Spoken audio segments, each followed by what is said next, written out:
Hai para cendekia dimanapun berada, berjumpa kembali bersama saya Fenty, dosen bimbingan dan konseling Fakultas Ilmu Pendidikan Universitas PGRI Semarang. Di video kali ini saya akan membahas tentang sejarah dinamika kelompok, bagian dari mata kuliah dinamika kelompok. Yang pertama, di zaman Yunani, Plato menyebutkan ada 3 daya, yaitu daya pikir, daya kemauan, sama daya perasaan.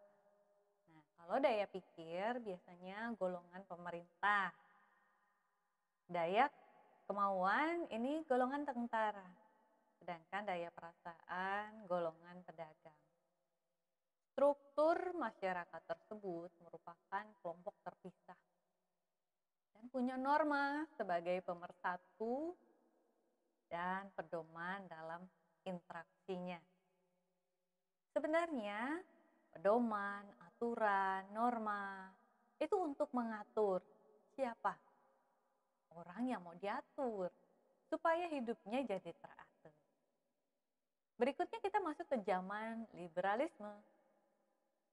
Cara berpikir di sini sudah mulai bebas dan individu bebas menentukan segala sesuatu bagi dirinya. Individu menjadi tidak punya pedoman dalam menjalani hidup atau bermasyarakat.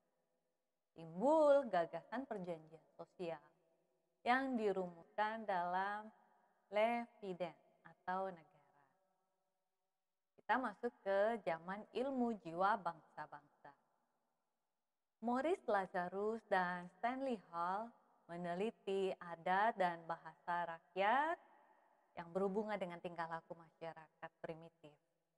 Adat dan bahasa menimbulkan homogenitas pada masyarakat. Adat dan bahasa menimbulkan kesamaan psikologis yang tercermin dalam sikap dan tingkah laku. Dan disinilah mulai berkembang satu teori, yaitu teori sosial. Karena apa? Masyarakat punya kesamaan psikologis, kemudian lengkap dengan kepribadian.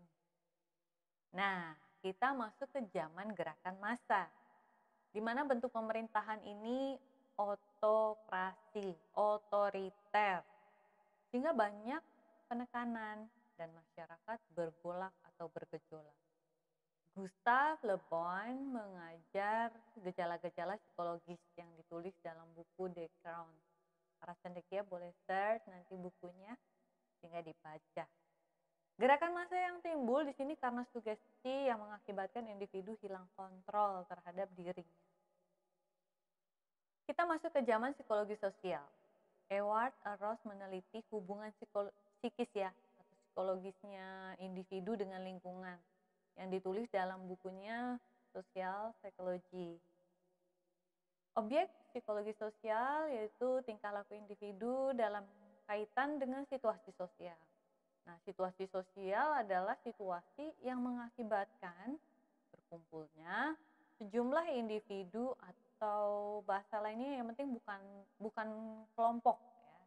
Ini sejumlah individu tapi bukan kelompok. Kita masuk ke zaman dinamika kelompok. Eric Fromm menjelaskan individu itu perlu kerjasama sehingga timbul solidaritas atau solidaritas. Ini dalam buku Escape from Freedom. Moreno perlu kelompok kecil seperti keluarga, klik, regu kerja. Ya. Dalam kelompok terdapat suasana saling mendorong, akan ada kohesi yang kuat. Kohesi kuat, maka moral makin besar. Ruth Levin menjelaskan bahwa tingkah laku individu itu dipengaruhi oleh kelompok. Nah, status dinamika kelompok di cabang sosiologi, Moreno mengatakan, di dalam satu kelompok pasti terdapat social distance antar anggota. Nah, cabang psikologi, Robert F. Bales mengatakan titik berat dinamika kelompok adalah proses kejiwaan individu yang berpengaruh terhadap kelompok. Cabang psikologi sosial menjelaskan yang terpenting sejauh mana pengaruh interaksi sosial individu di dalam kelompok terhadap masing-masing individu sebagai anggota kelompok. Kalau bidang eksperimen dalam buku Group Dynamic oleh Cutworth dan Zender disebutkan dinamika kelompok adalah bidang eksperimen, walau sifatnya cenderung kepada persoalan psikologi. Ya, itu yang bisa saya sampaikan terkait sejarah.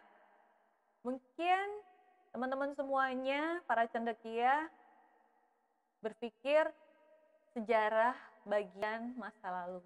Tapi harus diingat, tanpa sejarah tidak ada hari ini.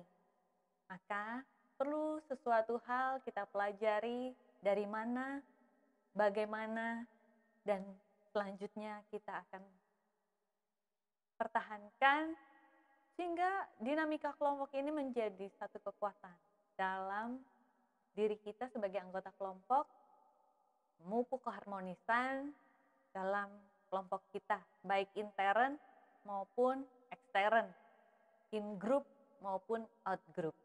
Sehingga kita menjadi lebih bijaksana dan lebih harmonis. Para mahasiswa, para cendekia dimanapun berada, demikian video sejarah dinamika kelompok.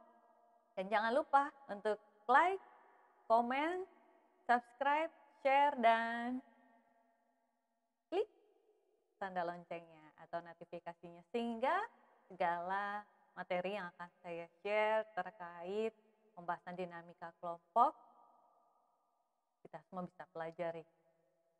Sampai bertemu kembali di video selanjutnya dan kita kembali ke diskusi di LMS pada Upgrade.